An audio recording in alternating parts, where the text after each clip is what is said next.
In this exercise episode, I would like to discuss with you an exercise that is about solving a Fuchsian differential equation about a regular singular point in terms of a generalized power series. So you will not see me writing because I just use an exercise from my collection. It's called the one-pager, and indeed it fits on one page. I have it right here. So let me put it. See, the whole thing fits on one page. This is a Fuchsian differential equation, the full general series solution. So the general solution in terms of generalized power series. And I had it on one page so that we have an overview of all the steps. So here's the equation. I will turn it in a minute. We derive the recurrence relation. And the first solution is over here, and the second solution is at the bottom of the page. But I will turn it a little bit closer to the camera. We don't see the full page, but we can see better. So I will discuss this solution, this equation, and how to solve it. And the solution that I have on this page is the classical one. So we solve the first solution, and then a second one by back substitution of a template, because this differential equation is one that has two roots of the indicial equation that differ by an integer. So those are the so-called exceptional cases. I will come back to that in a minute. But what I want to announce now, right away, is that in order to calculate the coefficients of the second solution, so let me point it out, that the template for the second solution is at the point of my pencil here. This is the y2. That in such a case, when the roots differ by an integer, the roots are here, and the difference of these roots will turn out to be 1. And in such a case, the second solution of a Fuchsian equation has this template form. So it is the first solution times the logarithm of x times a coefficient that is yet to be determined. That can be 0, but we have to determine that. Plus a correction series, which is also a generalized power series, which has the minus half, so the second root here in the exponent of x as a correction parameter. And then there's these coefficients c, and those have to be determined. Now, at the bottom of the page is the classical way to do that. It's a substitution of the template into the differential equation and work your way through it. And that is how I did it up until 2017. There's an alternative method. It is much more straightforward. You can actually calculate those coefficients. And how to do that I discovered after 2007, 2018, the course of that. And how to do that I will discuss in detail. It is a stepwise way of doing that. Algorithm, technique, strategy, and I will discuss that. But first we need to have the first solution of this equation and the recurrence relation, because it is all based on that. So now let's have it. So we start at the top of the page where the equation is, and I will, to help you, concentrate on where we are. I will cover the rest of the page, and then let's have a white sheet of paper to do that. I will cover the rest of the page and then review it step by step so that you see progress unfolds. So here's the assignment at the top of the page. Solve an equation, it says.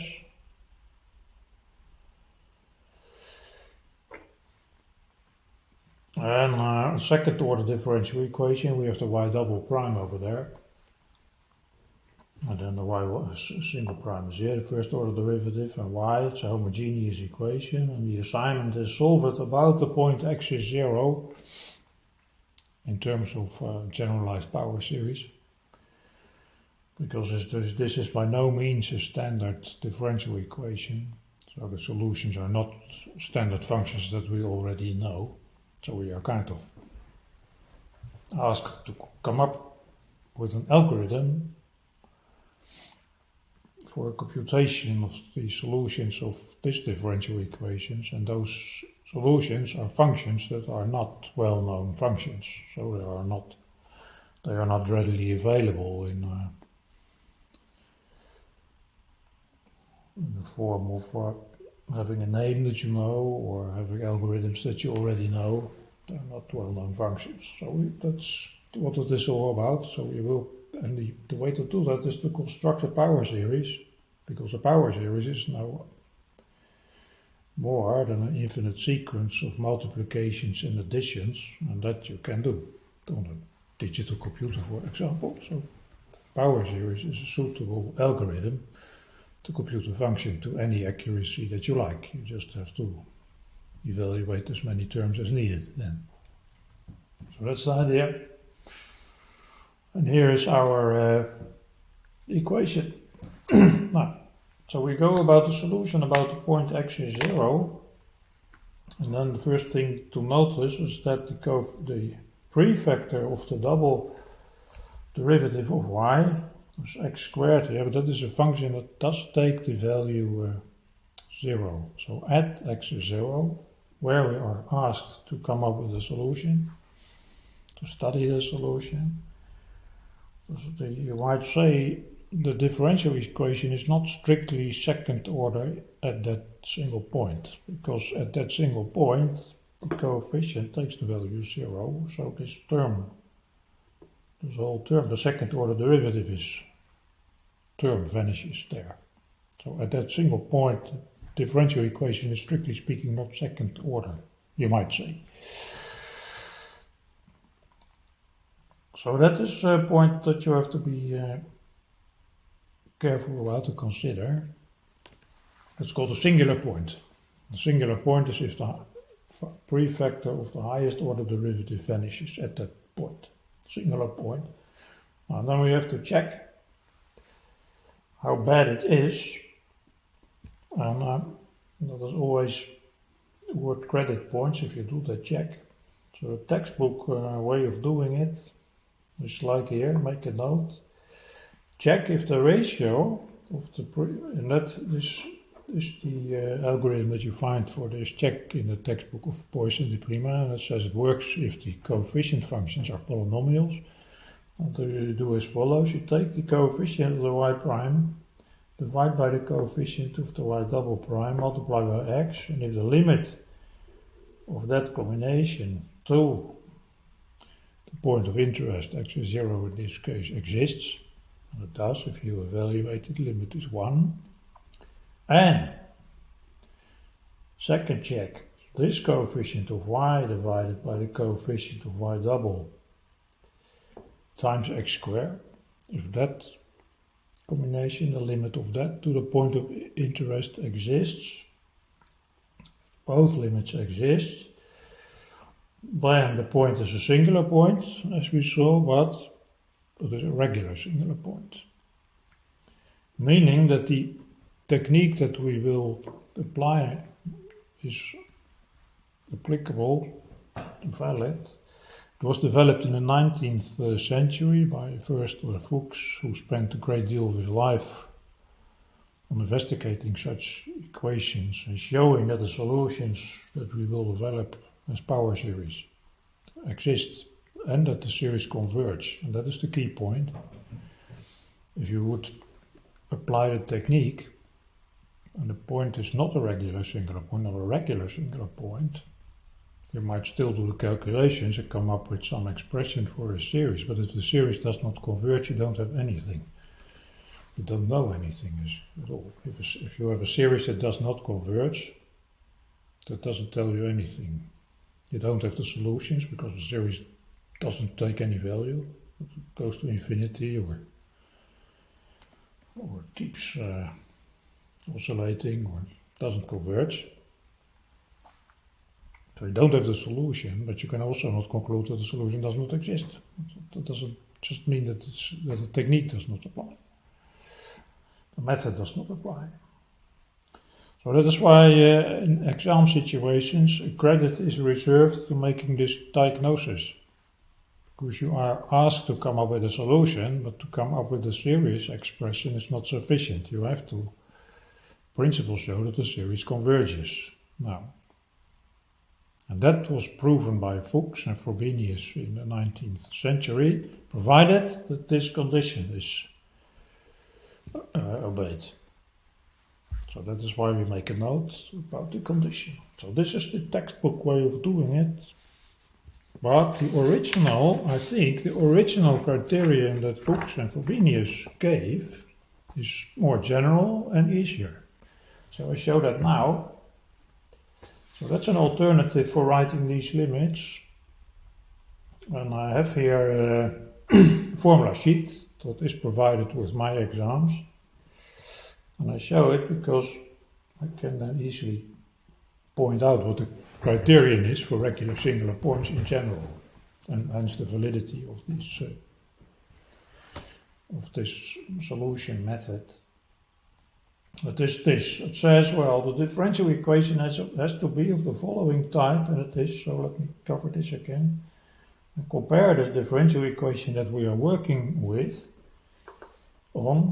this expression for a linear operator. It has to be a function of y, and y is a function of x, and x itself, now there's y's here. It is a linear operator, so we can have the derivatives of y, and there's explicit occurrences of x.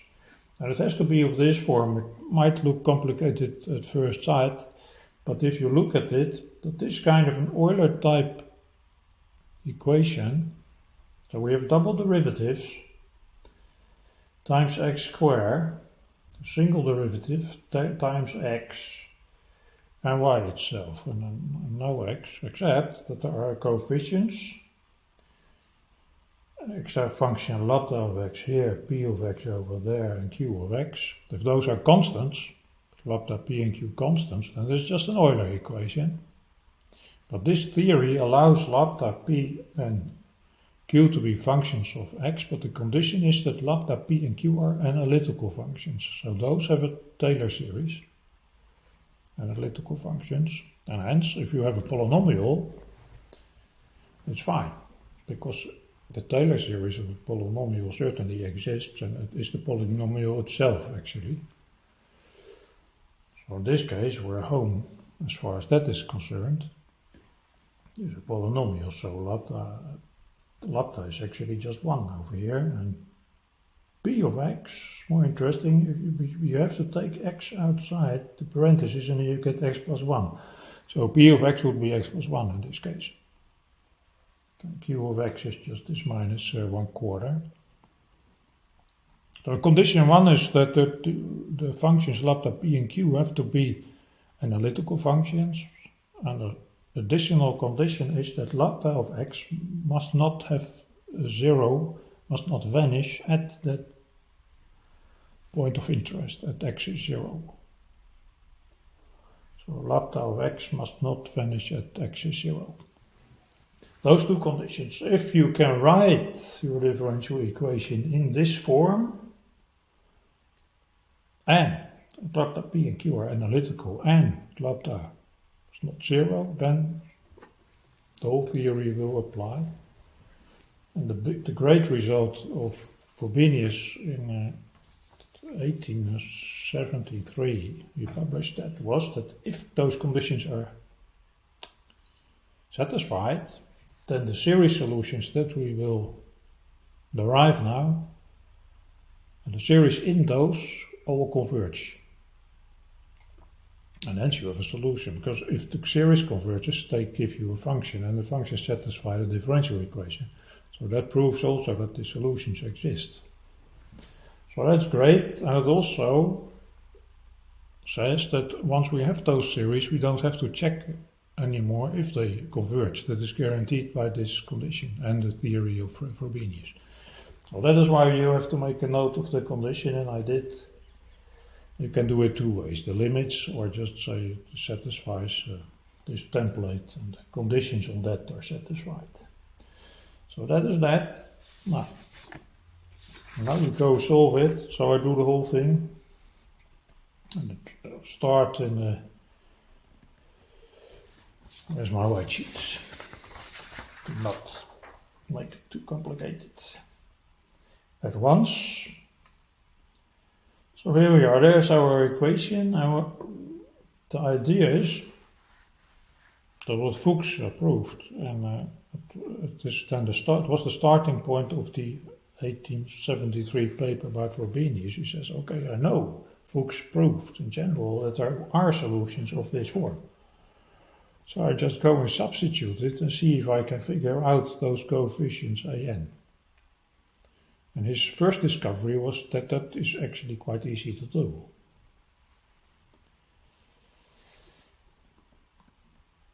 And my second and most important discovery has to do with the method that I will present on the second sheet. But let's first go for this. So we know that there must be solutions of this form, so I go and substitute that, and then we have all the series manipulation techniques that are also familiar from the simpler case. If you have an ordinary point, you don't need this extra parameter r.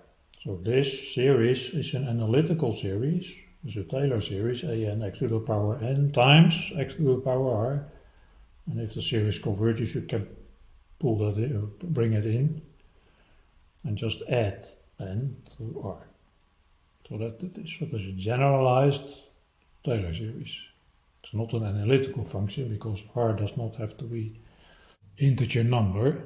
So the slight generalization, a wider class of functions as compared to the analytical functions. We go and substitute that and have all the series manipulations that we have also with ordinary points and analytical solutions. So you have the shift index, split off, combine the series, those kind of manipulations we are going to do. To make that a little bit easier, I expand this equation and rewrite it like this. So the y double prime x square is here, and then the x y prime I write here, and that x square y prime goes at the end. And then here's this minus quarter y, and why do I anticipate that this is easier? If you don't think about it, it doesn't matter. You just go your way and calculate. But to get it on one sheet and have it tidy, I anticipated that the calculation would be more easy. If we reorganize the equation like this, why? Well, this part of the equation over here is Euler type. That is y double derivative times the second power of x. So those two correspond. And here I have x times y, first order derivative, and just zeroth order derivatives and x to the power 0. So this is an Euler type part, and then this is a non-Euler term. So what will happen if I take the derivative of y here, then I get a prefect n plus r, but x to the power becomes n plus r minus 1, but I multiply by x, and that increases that power again. So this combination will be a series of x to the power n plus r, and so will this one be. You decrease the power by 2 by taking the derivative twice, but then multiply by x squared, which increases the power again by 2. So all these terms will have powers xn plus r in the end.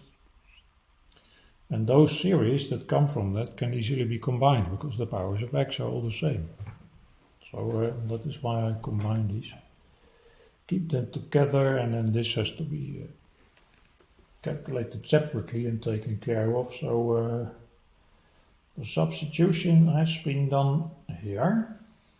See, those common powers x, n plus r of those terms that I discussed are here, and in between these parentheses are the prefactors, and they all have the same coefficient a n that is over here. So let's check. If you take the second order derivative of this series, assuming that the series converges, you can differentiate term by term. Well, this is just x to the power n plus r. So you get n plus r, and then x to the power n plus r minus 1, and take another derivative that gives n plus r minus 1 times x to the power n plus r minus 2 times x squared n plus x to the power n plus r. So that is over here. And this is the prefactor that you get from taking that derivative twice. Now, this is taken for once, the derivative once. We already saw that. You take the derivative, you get n to the power x plus n plus r minus 1 times that x is n plus 1 that goes over here, and that is the prefactor. And this is just substitution. Y times minus 1/4. Now, 1 over 4 comes, minus 1 over 4 comes here. So this combined with that, this, and that factor is what you get from this term substituting that y. Now, and then lastly, we have to substitute the y prime here and multiply by x squared. So I get the derivative of y here, that is the sum an n to the power of n plus r as a prefactor times x to the power n plus r minus 1 for the derivative, but I multiply by x squared, so that becomes x to the power n plus r plus 1. Minus 1 plus 2 is plus 1. So that's it. So substitute this template into that differential equation and reorganize the terms a little bit. And now the next step would be, and if you don't have much experience or not experience at all, I recommend to practice a little bit and write out the steps in detail as you did for ordinary points.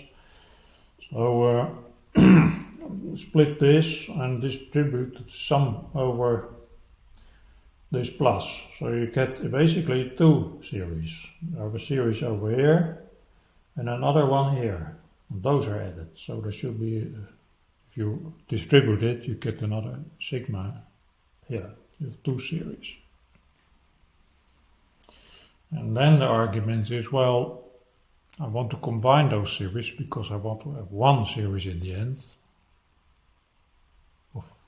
of powers of x combined with coefficients. So I want to have a series in powers of x with coefficients, and then we set it identically equal to 0. That is this identically equal to 0, because in the end it is just that differential equation with the solution substituted. So that series has to satisfy the condition that it is identically equal to 0 for all x. That can only be if the coefficients are all 0, and that gives the recurrence relation. So that is the technique, the idea. And to do that, you have to combine these series. You have two series here with different powers of x, and those have to be combined. So I have to rewrite them such that they look the same. They have the same powers of x and the same starting value for the index. And then you can add them up and make one series. So if you don't see it, as once would write a few steps, but with experience, you will be able to do as I do here. You make a plan what you are going to do, and then you can do it at once. So that's what I'm doing here, and it starts here. So I've been looking at these series, and I say, well, I have powers of x here, x to the power n plus r, and this is n plus r plus 1, and I want to have these equal, these powers. So I'm going to introduce a new index, and I call it m. And I strongly recommend at least in your notes, to give the new index a new symbol. Otherwise you get easily confused, and I have seen too many mistakes at exams. It's not that people don't understand what to do, but you get confused if you don't change name, you get different appearances on paper of the symbol n with different meanings, and that's very confusing, and a mistake is fatal here. It is calculation error sensitive, this kind of work. It's not difficult, but be careful. So do this, say my new index will be n, just another symbol, and it will relate to the index that I have here, n, as this combination, n plus 2 plus 1, that I call n. And then this is simple. If n is n plus 1, yeah, then n is n minus 1. So that is simple. And now make a note here that if the summation over n starts at 0, then m starts at 1. If I just substitute 0, you see m is 1.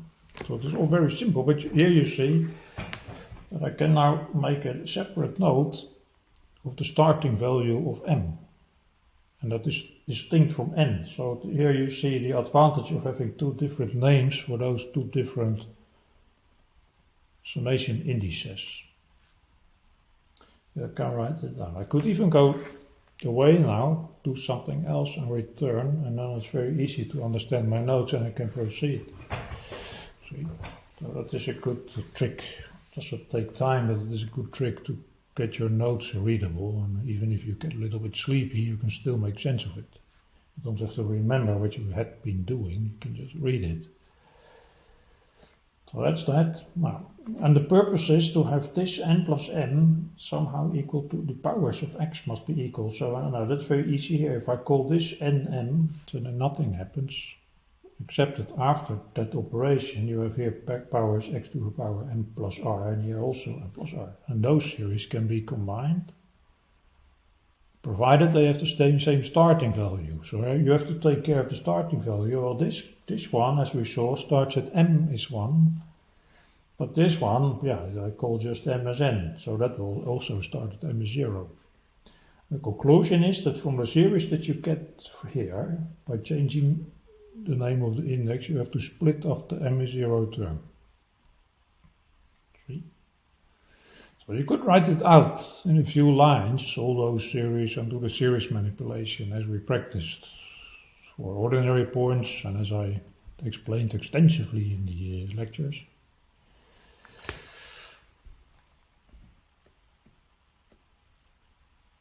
But you can make a few notes and then you can do it at once with some experience maybe, or just imagining what would happen. It's actually quite easy. I just do what I told myself to do, split off m is 0 from this term. Now here it is. I substitute m is 0 here. So that is a0. And if you watch this expression here, that is something that will happen more general later in the calculation. This n plus r times this minus 1 cancels against this n plus r. You know, whatever n is. So this combined with that cancels against that. So we are left with n plus r here times this n plus r. So n plus r squared. For n is 0 is r squared. Minus this quarter. And then x to the power 0 plus r is x to the power r. So this simple split off term is this whole thing for m is 0. And the rest we can copy. Now as I said, this cancels, so I get just n plus r squared, that is n, this has become n squared, that is this times this, minus that quarter. Am is here, and x to the power n plus r is over there, plus. And then this term, but we have replaced this n by m minus 1. See? So a becomes a n m minus 1 times n becomes m minus 1 plus r, and then this has become, that was the goal. This is also x m plus r, because n plus n has become m. And now we have these powers equal. We could pull them outside, and we have one series with a large coefficient, but the powers of x are all x m plus r. Now, so we have done no more than substitute the series into the differential equation and manipulate the structure of the series. But at the end of the day, this equal to 0 is this equal to 0, and I emphasize that means for all x. This is the very meaning of working with the differential equation. The solution is a function that, if you substitute it, satisfies the differential equation identically. So it has to be 0 for all x. That is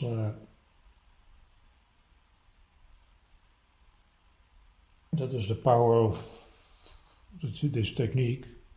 That you say, if a series has to be in x, powers of x has to be identically equal to x, that can only be if all the coefficients of the powers of x are 0. So you get an infinite amount of equation. You can set all the coefficients equal to 0. Now we start here, and now you can say, well, we are working with a second order linear differential equation, at least away from x is 0, for all other points except x is 0, the second order equation. So you do expect to find two linearly independent fundamental solutions, and the general solution will be a linear combination of those, so you do expect two constants of integration. So if we were looking for a first solution, and at least one constant of integration should be there. It should be a constant of proportionality. And we choose to have A0 for that, as for the first solution. So A0 must be free, must be a free parameter, must just remain free in the everything that follows. So we require that to be a free parameter, yet this coefficient of x to the power r must be 0, and hence this prefactor must be 0, and that is called the indicial equation. I'll write it over here. So r squared minus 1/4 must be 0, must be satisfied. That gives you, that has two roots, plus or minus half. So this is the indicial equation, and those are the roots, and those follow from the first split of term. Now, I have an exclamation sign here. I will discuss the details of that later, but it is in general a result of the Frobenius theory that if the roots of the indicial equation differ by an integer, then you have to be alarmed, because you cannot expect in general the second solution, that is the solution associated with the smallest root, to be of the same form. Come to that in a minute, what then the form is and how to compute the coefficients of that is subject of my own variant of the technique. As far as I know, is that my own variant. But I come to that in a minute. But that is this exclamation sign over here. Be alarmed if the difference of the two roots is integer. Alright, so far we have used this first split of term. And now, yeah, for the rest, the reasoning is the same. All the coefficients of x to the higher powers of x, those are these, one by one, all have to be 0. And that is what the result of that is what I have in this box over here. You check for yourself.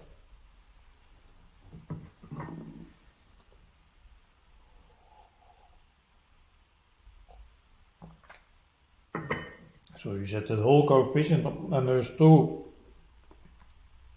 occurrences of A with an index, coefficients am and am minus 1. And it has to be 0 if you pull out the the coefficient of x to the power n plus r has to be 0. Now, I've changed back the notation. Instead of m, I write n here. It doesn't matter anymore at this stage. It is just a dummy index, so you can name it whatever you like, and I found it convenient to go back to n.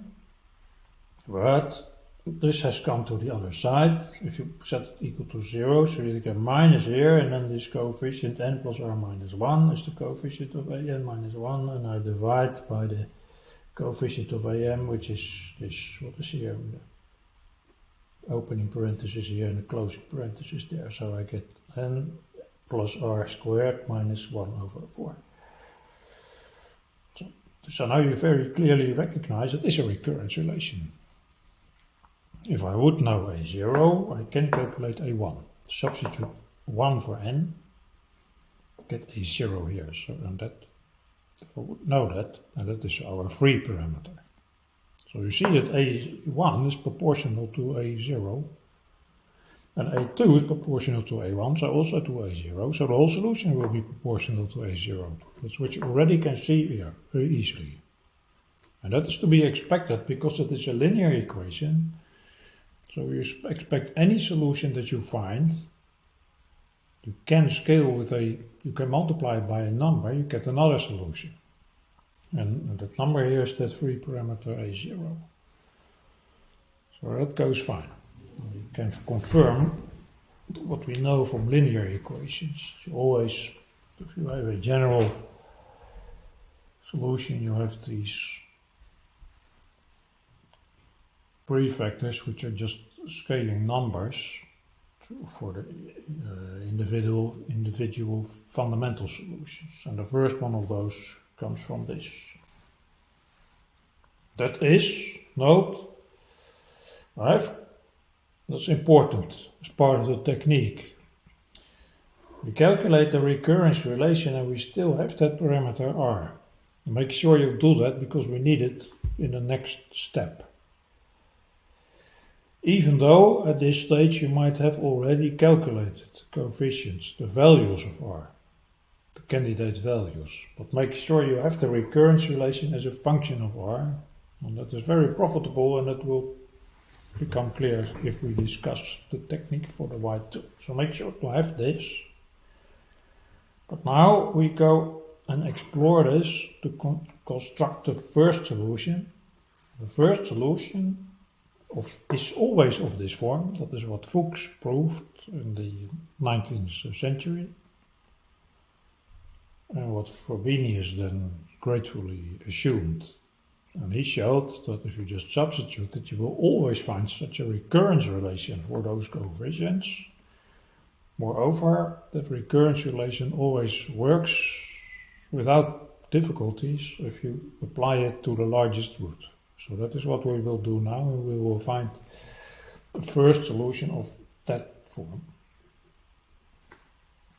So substitute the largest root. So that is what I've written here. An for r I've substituted the value of the largest root. So that is easy, minus n. And then half minus 1 is minus half. A and minus 1. And here, if you substitute half and evaluate this square, you get this squared is 1/4, that cancels against that 1/4, and then n squared plus 2 times r times n, and 2 times r is 2 times half is 1, so that is plus n. See? So this is a recurrence relation for associated with the largest root, so that can give you the coefficients of this series for the first solution. And that will work without difficulty.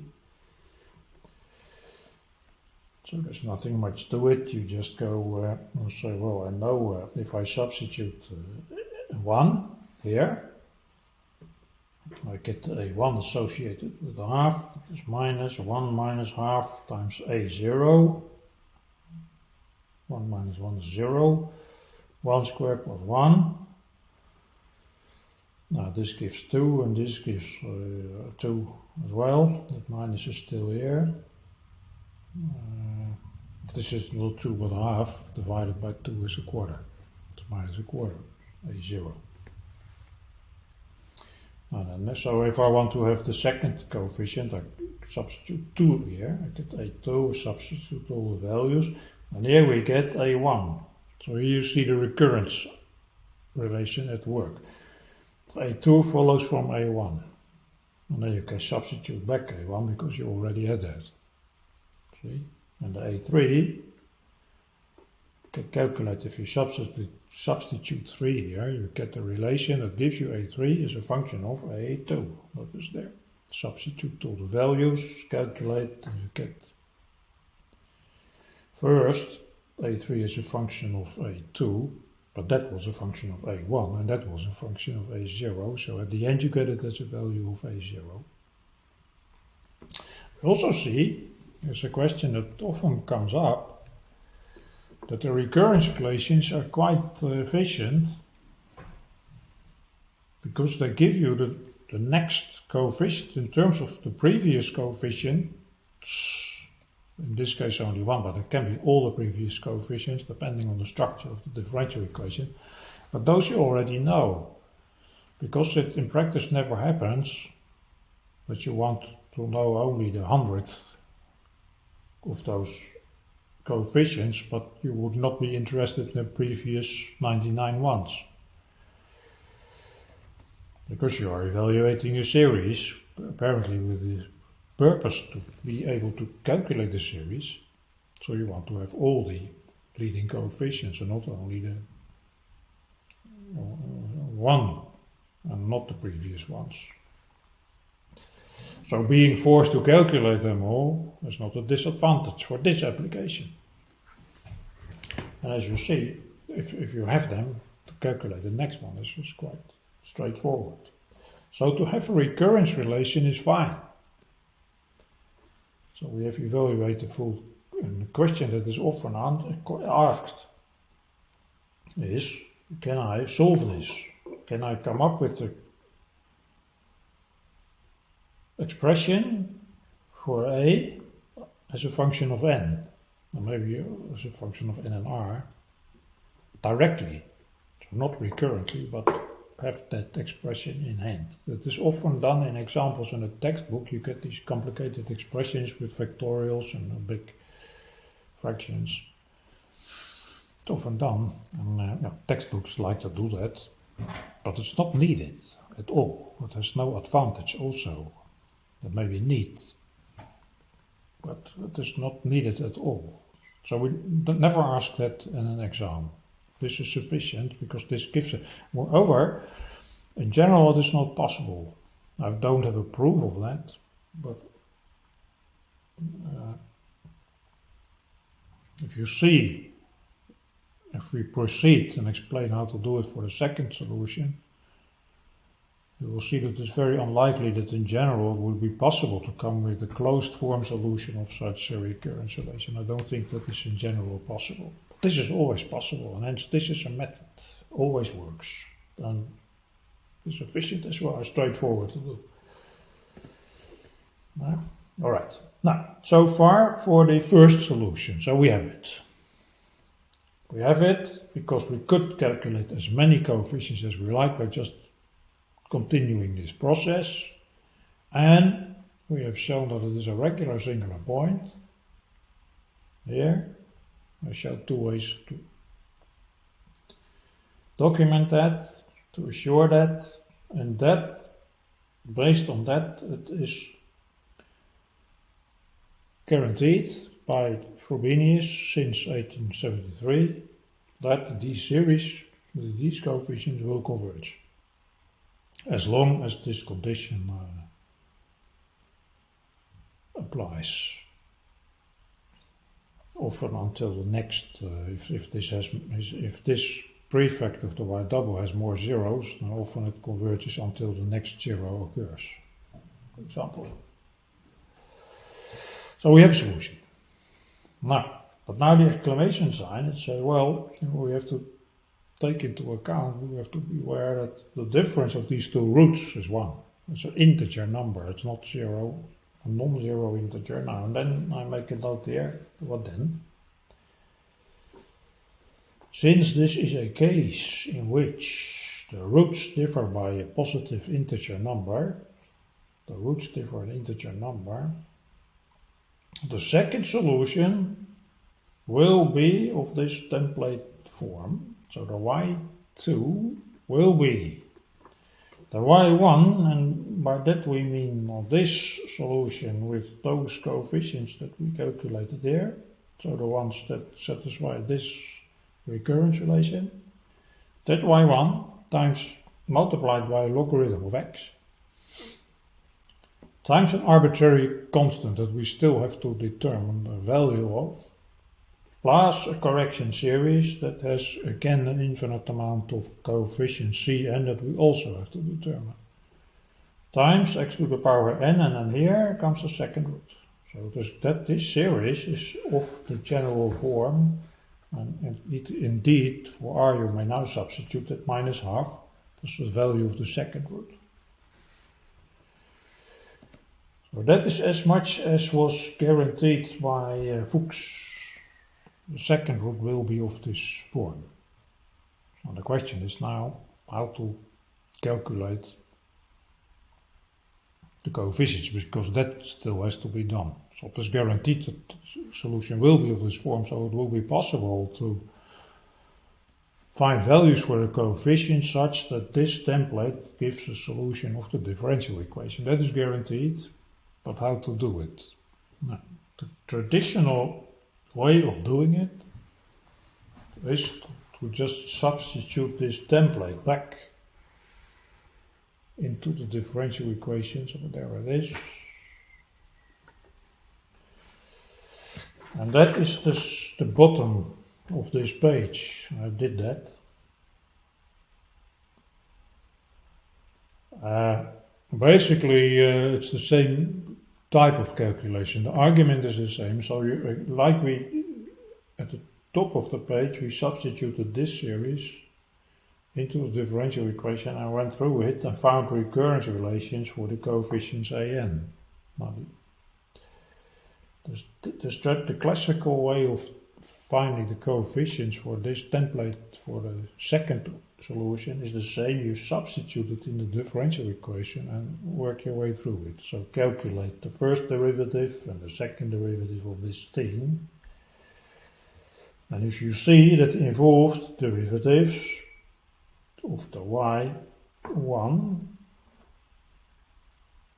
and that I have been calculating here. Substitute it, and then you will see, if you work your way through it, that there will be terms still of the logarithm, because this is a product. So by the product rule you will find y prime times the logarithm, and then y times the derivative of the logarithm, which is 1 over x, etc. So but there will be many terms that involve logarithms. Now, to always work out such that all those terms with the logarithms actually are what you would get, the coefficient of that would be what you would get if you substitute y1 into the differential equation. So that is 0, because y1 is a solution. So the logarithm terms in the end will cancel, and you are left with all the other terms, which is again series, but now in C. And what you get from this and the derivative and the second derivative from substituting these series. So those will be series like the ones that I wrote here with these coefficients that come from the series itself and its derivatives. So you get a set of equations in which the c's occur and all kinds of other series in x. Now then again you sort powers of x, set all those coefficients of all powers of x equal to 0, and that will give you a sequence one by one of equations for the coefficient c. I've done it in all detail here, so I get the idea that there's a lot of work,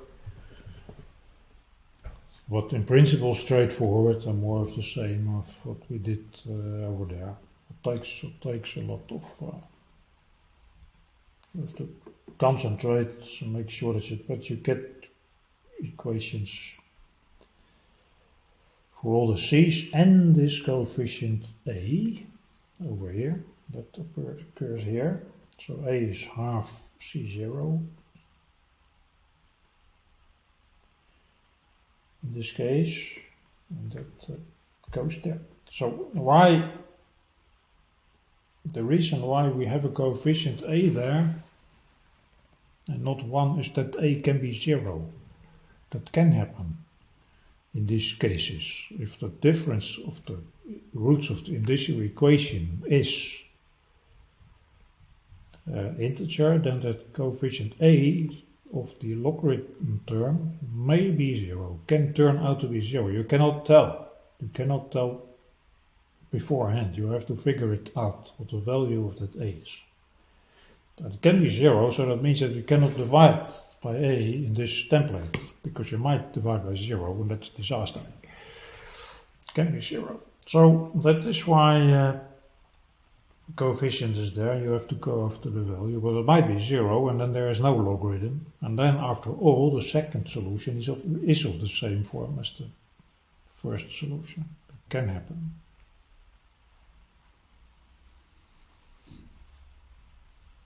Alright, so this is the classical way, and I worked out all my way through it, managed to get it to one page, and here's the solution at the bottom of the page, so let's have a look at it.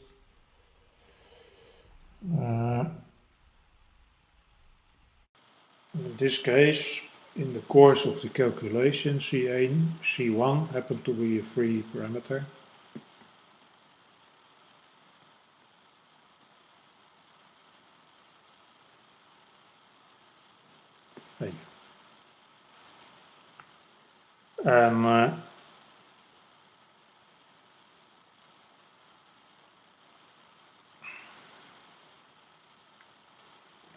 And it happens to be a prefactor,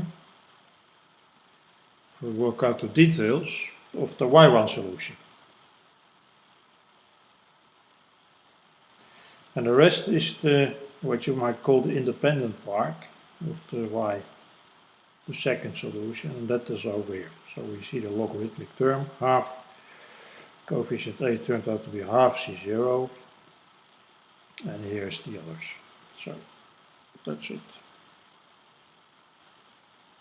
Now, so far for how to solve this in the traditional way, so by back substituting the template solution into the differential equation, provided you have already y1. And that's a condition. You have to know the y1 in full detail in order to be able to do this calculation. So what I will do next is to discuss an alternative way to construct the coefficients Cn and A, by the way.